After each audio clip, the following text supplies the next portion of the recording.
Innal hamdalillah nahmaduhu wa nasta'inu wa nastaghfiruh wa natubu ilaih wa na'udzu billahi min shururi anfusina wa min sayyiati a'malina may yahdihillahu fala mudilla lahu wa may yudlil fala hadiyalah. Asyhadu an la ilaha illallah wahdahu la syarikalah wa asyhadu anna Muhammadan abduhu wa rasuluh. Ya ayyuhalladzina amanu taqullaha haqqa tuqatih wa la tamutunna illa wa antum muslimun. Ya ayyuhan nasu taqu rabbakum alladzi khalaqakum min nafsin wahidah wa khalaqa minha zawjaha batha minhuma rijalan katsiran wa nisaa'a wattaqullaha alladzi tasaaluna bihi wal arham innallaha kana 'alaikum raqiba. Ya ayyuhalladzina amanu taqullaha wa qulu qawlan sadida yuslakum a'malakum wa yaghfir lakum dhunubakum wa may yuti'illaha wa rasulahu faqad faza fawzan 'azima.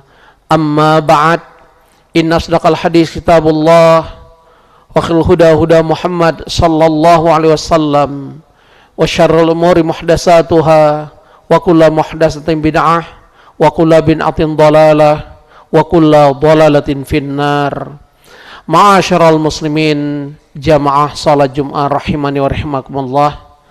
Alhamdulillahilladzi bi ni'matihi tatimmus shalihat. Tsumma alhamdulillah ala kulli hal. Segala puji bagi Allah dengan nikmat dan karunia-Nya yang kembali memberi kita kesempatan pada siang hari ini dalam rangka ta'abbud beribadah pada Allah. Semoga sisa umur yang Allah berikan kita tetap diberi keistiqomahan dan keikhlasan menjalankan syariat Allah dan di atas sunnah Rasulnya Muhammad sallallahu alaihi wasallam, sehingga saat Allah wafatkan kita kelak, Allah wafatkan kita dalam keadaan husnul khatimah. Amin ya rabbal alamin. Salawat teriring salam selalu kita sampaikan kepada Nabi kita Muhammad sallallahu alaihi wasallam. Semoga kita sebagai umat beliau mampu berittiba, menghidupkan dan mengamalkan sunnah-sunnah beliau sepanjang hayat kehidupan kita. Hanya dengan cara itulah kita memaknai cinta sesungguhnya kepada beliau. Sebagaimana keterangan Rasulullah SAW dari Syekh Ahmad dan Tirmidzi, man ahya sunnati faqad habbani wa man ahabbani wa kana mai fil jannah. Barang siapa menghidupkan sunnahku, dia telah mencintai aku. Barang siapa mencintai aku, dia berhak bersamaku dalam surga. Di antara sunnah beliau berkaitan dengan ibadah sholat Jum'ah yang kita kerjakan setiap pekan di hari Jumat. Khotib ingatkan, jangan sampai terlambat menghadiri ibadah sholat Jum'ah. Jangan sampai kita terlambat, khotib sudah berada di atas mimbar. Karena kita diingatkan oleh Rasulullah SAW dalam hadis Sahih Bukhari, idza sa'idal khatibu ala mimbar fala jum'atalah. Seseorang baru menghadiri ibadah sholat Jumat sedangkan khotib sedang berkhutbah, sudah berada di atas mimbar, orang tersebut tidak mendapatkan keutamaan sholat Jumat tersebut. Bukankah urusan duniawi kita sangat timetable, sangat respect, berusaha menghadiri yang terbaik, bahkan kita bangga kalau bisa duduk di jajaran terdepan, menunjukkan sebuah honorable di hadapan manusia. Kenapa setiap Jumat kita tidak berusaha tampil terbaik di hadapan Allah? Bukankah tujuan kehidupan kita akhir menghadap Allah? Wa ilaihi turja'un. Siap atau tidak siap, suka atau tidak suka, kita akan kembali menghadap Allah siapapun dia. Bahkan Fir'aun yang mengaku dirinya Tuhan juga kembali menghadap Tuhan dengan sangat tragis dan ironi. Dan kita sudah berada di masjid yang mulai ini khotib ingatkan, jangan sampai tertidur, ngobrol, sibuk dengan HP, tidak memperhatikan khutbah Jumat. Maka diingatkan oleh Rasulullah SAW, orang ini faqad laghot, sungguh sia-sia ibadah sholat Jum'ahnya. Ma'asyiral muslimin rahimani wa rahimakumullah. Sebagaimana kita ketahui, ternyata dampak perang antara Amerika dan Zionis Israel dengan Iran menjadi krisis global. Di satu sisi kita sebagai hamba Allah tinggal menghitung hari, tepatnya tanggal 10 Zulhijjah, dikenal dengan istilah Yaumun Nahar. Berdasarkan firman Allah surah Al-Kautsar ayat 2, Allah memerintahkan kita untuk berkurban. Sesudah Allah perintahkan fasholli li rabbika wanhar. Sesudah Allah perintahkan kita beribadah karena Allah, salatlah mengharapkan ridha Allah, dan Allah juga memerintah kita berkurban. Tidak ada satu ayat pun Allah terangkan kapan perintah ini dilaksanakan, kecuali kita mendapatkan keterangan dari Rasulullah SAW. Kita diperintahkan untuk menyembelih hewan kurban di tanggal 10 Dzulhijjah habis sholat Idul Adha dan hari-hari tasyrik 11, 12, dan 13. Bahkan orang yang menyembelih hewan sebelum dilaksanakannya ibadah sholat Idul Adha tidak menjadi hewan kurban di sisi Allah, hanya hewan biasa menjadi sedekah biasa. Dan mereka menyembelih hewan kurban sesudah tanggal 13 Dzulhijjah juga tidak dicatat sebagai hewan kurban di sisi Allah, hanya seperti daging biasa. Itulah syariat. Di tengah krisis global ini, kita sangat khawatir. Tidak semua kita memahami tentang perintah kurban itu sendiri. Banyak kita memahami hanya sekedar menyembelih hewan ternak, tanpa kita pahami apa hikmah di balik syariat ini. Kalau kita memahami di hikmah di balik syariat ini, kita akan berjuang setiap tahun untuk bisa berkurban. Karena hakikatnya perintah kurban ada 6 hikmah yang harus menjadi motivasi hidup kita sepanjang hayat. Karena tidak sedikit ternyata orang-orang berkurban hanya dalam momen-momen tertentu. Bahkan seorang pejabat di hadapan khatib bertanya, tahun lalu saya sudah berkurban, apakah tahun ini saya harus berkurban? Mungkin pemahamannya kurban sama dengan akikah. Karena akikah cukup seumur hidup sekali dalam kehidupan manusia. Dan itu tanggung jawab orang tua untuk mengakikahkan anaknya kalau mereka mampu. Adapun kurban, itu perintah Allah setiap tahun. Di hari-hari tertentu. Dan di bulan yang khusus. Maka khatib mengajak dan mengingatkan kita semua. Lewat firman Allah. Ternyata dalam pandangan Allah, Allah menciptakan kita. Sangat tahu siapa manusia ini sesungguhnya. Dalam surat Al-Isra ayat 100, sesudah Allah jelaskan seandainya kita diberi harta yang melimpah, diberi kelapangan rezeki, tapi ternyata tidak sedikit orang yang memiliki harta yang melimpah memiliki satu sifat, kata Allah, wa kanal insanu qatura. Manusia itu makhlukmu yang sangat pelit, kata Allah. Bahkan Allah menjelaskan dalam surat Ma'arij, surat 70 di ayat 21. Karena orang sering mengatakan aku akan berinfak, aku akan berkurban, termasuk beribadah haji kalau aku punya harta yang banyak. Ternyata Allah menjelaskan, tidak ada jaminan orang yang punya harta yang melimpah mampu melaksanakan perintah Allah, baik itu haji maupun kurban dan infak sedekah. Itulah pernyataan Allah tadi dalam surat Ma'arij ayat 21. Wa idza masahul khairu manu'a. Manusia kalau diuji dengan kekayaan, harta yang banyak, dia semakin berhitung denganku, kata Allah. Dia semakin pelit bin bakhil. Bahkan Allah menjelaskan dalam surah Al-Fajr ayat 20. Kenapa banyak orang kaya belum naik haji? Kenapa banyak orang kaya ternyata tidak berkurban setiap tahun? Jawaban Allah dan surah Al-Fajr ayat 20. Wa tuhibbunal mala hubban jamma. Karena dia terus cinta dengan hartanya. Bahkan Allah tegaskan di surah Adiyat surat 100 ayat 8, wa innahu lihubbil khairi lasyadid. Banyak orang kaya, kenapa dia tidak berangkat haji atau berkurban yang terbaik, atau setiap tahun dia terus cinta dengan hartanya. Ikhwani fiddin rahimani wa rahimakumullah. Mari kita motivasi diri kita, termasuk khatib yang menyampaikan khutbah pada siang hari ini. Ada 6 hal yang harus kita pahami sehingga tertanam semangat kita berkurban keadaan apapun kita hari ini. Apalagi di Republik kita cintai ini.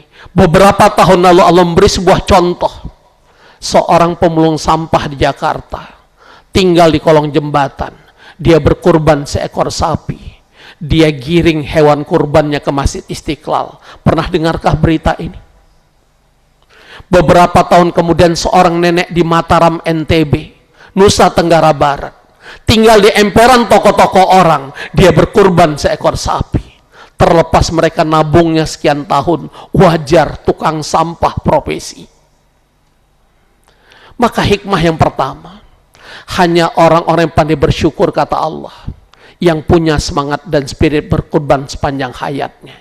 Itulah penjelasan Allah dalam surah Al-Kautsar ayat pertama, Inna a'tayna kal kautsar, sungguh kami telah memberikanmu nikmat yang begitu banyak. Bahkan Allah tegaskan dalam surah Ibrahim ayat 34, berapa banyak nikmat Allah berikan sekere-kere manusia. Bukankah saat dia punya panca indera, punya dua mata saja, bukankah itu nikmat dan karunia Allah tak ternilai harganya? Bahkan Allah tegaskan tadi surah Ibrahim 34, wa atakum min kulli ma sa'altumuh, betapa banyak permintaan kami telah kami kabulkan. Bukankah terlalu banyak Allah telah mengabulkan keinginan dan kebutuhan kita, permintaan kita, harapan kita. Wa in ta'uddu ni'matallahi la tuhsuha, jika engkau menghitung nikmatku hamba-hambaku, tidak ada seorang pun yang mampu menghitungnya. Kenapa? Terlalu banyak nikmat Allah, uncountable, tidak berseri. Tapi sayang Allah jelaskan siapa manusia ini. Innal insana la zalumun kafar, sungguh manusia ini makhlukku yang sangat zalim, tidak pandai bersyukur, kata Allah. Hanya diminta berapa juta, yang hakikatnya rezeki titipan Allah. Masih banyak di antara kita berhitung. Kerja di perusahaan ini, kerja di gedung yang elit ini, jangan sampai nggak berkurban. Malu rasanya dengan tungkang sampah tadi.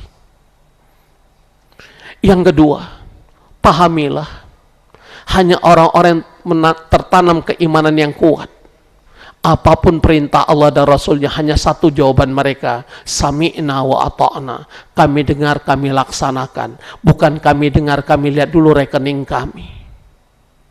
HP mampu beli, apalagi dia sang perokok, tapi selalu jawabannya, aku gak punya harta tahun ini. Ini krisis, ini sedang krisis global, banyak kebutuhanku. Orang beriman bukan itu jawabannya, kata Allah. Itulah pernyataan Allah dari surah An-Nur, surah 24 ayat 51. Innama kana qaulal mu'minin idza du'a ila Allah wa rasulih liyahkuma bainahum ayyaqulu sami'na wa ata'na wa ulaika humul muflihun. Sesungguhnya ucapan orang beriman, apapun perintah Allah dan Rasulnya, hanya satu, kata Allah, ucapan orang beriman dan jawaban mereka, sikap mereka, kami dengar, kami siap laksanakan tahun ini ya Allah, walaupun di tengah krisis global. Dan mereka lah sang winner champion, kata Allah. Yang ketiga, hanya orang-orang yang tertanam nilai-nilai ketakwaan. Dan ini menjadi parameter kita, apakah Ramadan kemarin kita mampu meraih la'allakum tattaqun sebagaimana perintah Allah. Karena Allah menggambarkan di antara ciri orang bertakwa di surah Ali Imran ayat 134, alladzina yunfikuna fis sarra'i wad dharra, orang bertakwa dia semangat berinfak bukan hanya saat lapang, sedang krisis seperti zaman sekarang ini, dia tetap mampu berkurban, dia tampil yang terbaik. Bahkan Allah ingatkan di surah Al-Hajj surah 22 ayat 37, yang menjadi ukuran parameter saat kita berkurban bukan apa jenis sapinya, berapa bobot, tapi yang dinilai oleh Allah ketakwaan. Maka Allah jelaskan dalam surah Al-Hajj ayat 37, la yanalallaha luhumuha wala dima'uha walakin yanut taqwa minkum. Aku tidak perlu hewan kurban yang kamu sembelih, karena Allah bukan pemakan daging. Allah tidak perlu harta yang kita infakkan siang dan malam. Allah kita tidak kiri. Justru harta yang kita infakkan itu titipan Allah, ujian dari Allah. Maka Allah ingatkan di ayat ini, yang aku lihat adalah ketakwaan. Dan orang bertakwa akan menjalankan segala perintah Allah dan menjauhi larangan-larangannya. Aqul qauli hadza wa astaghfirullah li wa lakum.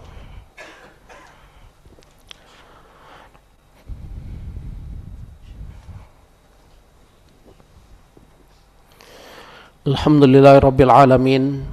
Assalatu wassalamu ala asyrafil anbiya'i wal mursalin wa ala alihi wa ashabihi ajmain, amma ba'd. Faya ayuhan nas ittaqullah mastata'tum wasari ila maghfirati min rabbikum wa jannatin arduha samawati wal ar'iddat lil muttaqin. Ma'asyiral muslimin rahimani wa rahimakumullah. Adapun hikmah yang keempat, nilai yang keempat kita tanam sehingga timbul spirit berkorban sepanjang masa. Hakikatnya kita cuma diperintahkan menyembelih hewan kurban yang kita beli dari hanya berapa juta uang yang Allah titipkan lewat kita. Tapi ayahanda kita Ibrahim alaihissalam yang mendapatkan julukan Khalilullah, kekasih Allah, yang Allah abadikan di surah As-Saffat surat 37 ayat 99 sampai dengan ayat 112. Saat Allah perintahkan berkurban kepada ayahanda kita, bukan menyembelih hewan ternak, disembelih anak yang sangat beliau harapkan dan cintai, Ismail alaihissalam. Kenapa Allah perintahkan ayahanda kita mau menyembelih anaknya? Sosok anak yang mahal.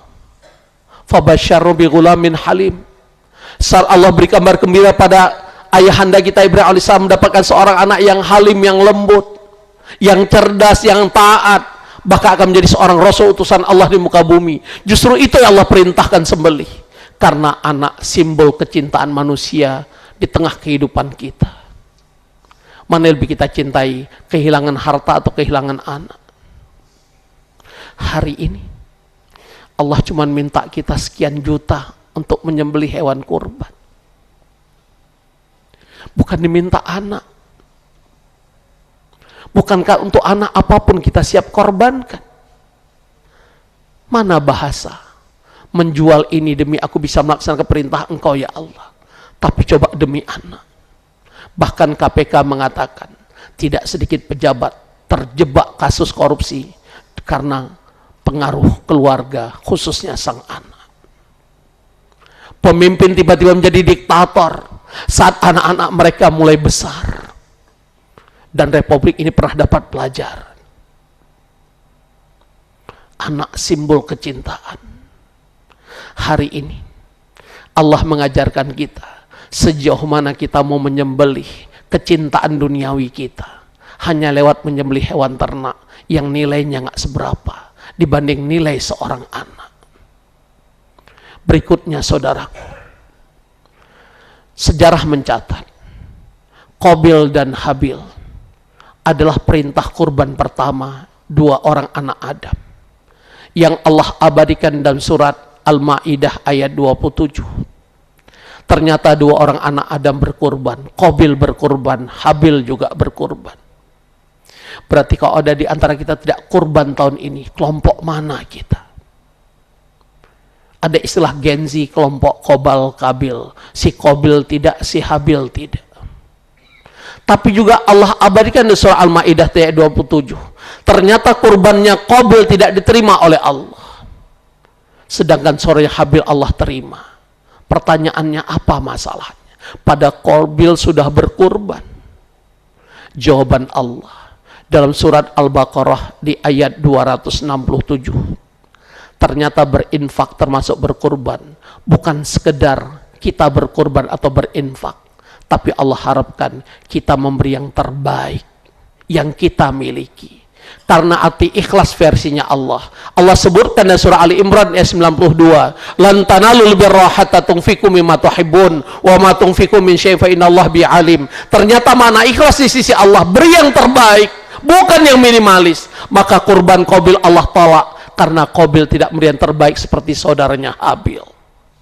Dan Qabil iri dengki dengan saudaranya. Bahkan dia bersumpah, qala la aqtulannak, aku bunuh kamu. Dan pembunuhan pertama di muka bumi saat Qabil membunuh saudaranya Habil karena iri dengki, hasad. Wa iyadzu billah. Dan yang terakhir karena waktu. Pahamilah, orang-orang yang berinfak jalan Allah nggak pernah bangkrut hidupnya, nggak pernah rugi. Justru Allah bersumpah dalam surah Al-Baqarah ayat 245, "Man dzalladzi yuqridullah qardan hasana fayudha'ifahu lahu at'afan katsirah wallahu yaqbidu wa yabsutu ilaihi turja'un." Ternyata tukang sampah yang kurban seekor sapi, khotib mencari jejak hidupnya yang tadinya tinggal di kolong jembatan. Ada seorang muhsinin kaya raya memberi dia sebuah rumah. Bahkan ada muhsinin yang memberi dia tiket haji. Bahkan ada muhsinin lain memberi anak-anaknya beasiswa sampai perguruan tinggi. Dan Allah jelaskan di surah As-Saffat ayat 107, apakah ayahanda kita Ibrahim alaihissalam menyembelih leher anaknya Ismail? Allah sebutkan, wa fadainahu bidzibin azim, ku ganti leher Ismail dengan seekor kibas yang besar yang didatangkan oleh Allah dari surga. Artinya saat kita berkurban setiap tahun, jangan khawatir, nggak mungkin bangkrut hidup kita. Ini janji Allah yang maha benar. Justru orang-orang yang berhitung dengan Allah tunggu kehancuran baik di dunia maupun di akhirat. Wa'iyadzubillah. Innallaha malaikatahu yusholluna 'alan nabi ya ayyuhalladzina amanu shallu 'alaihi wa sallimu taslima. Allahumma shalli 'ala Muhammad wa 'ala Muhammad kama shallaita 'ala Ibrahim wa 'ala ali Ibrahim innaka Hamidum Majid. Wa barik 'ala Muhammad wa 'ala Muhammad kama barakta 'ala Ibrahim wa 'ala ali Ibrahim innaka Hamidum Majid. Allahumma ighfir lil muslimin wal muslimat wal mu'minin wal mu'minat al ahya minhum wal amwat. Rabbana la tuzigh qulubana ba'da idh hadaitana wa hab lana min ladunka rahmah innaka antal wahhab. Allahumma khtimna husnal khatimah. Allahumma arzuqna husnal khatimah. Allahumma inna nas'aluka husnal khatimah. Allahumma inna nas'aluka ridhaka wal jannah wa na'udzubika min sakhatika wan nar. Allahumma inna nas'aluka jannata firdaus wa na'udzubika min nari jahannam. Allahumma inna ala dzikrika wa syukrika wa husni ibadatik. Allahumma inna nas'aluka al-huda wat tuqa wal afafa wal ghina. Allahumma aghna bil ilmi wal mal wa zaina bil hilmi wa akrimna bit taqwa. Rabbana ighfir lana wa ihwanina alladzina sabaquna bil iman wa la taj'al fi qulubina ghillan lil ladzina amanu rabbana innaka raufur rahim. Rabbana taqabbal minna innaka samiul alim wa tub alaina innaka tawwabur rahim. Allahumma ighfirna bihalalika an haramik wa aghnina bifadlika amman siwak. Rabbana atina fid dunya hasanah wa fil akhirati hasanah wa qina adzaban nar. Subhana rabbika rabbil izzati amma yasifun wa salamun alal mursalin walhamdulillahi rabbil alamin. Aqimus shalah.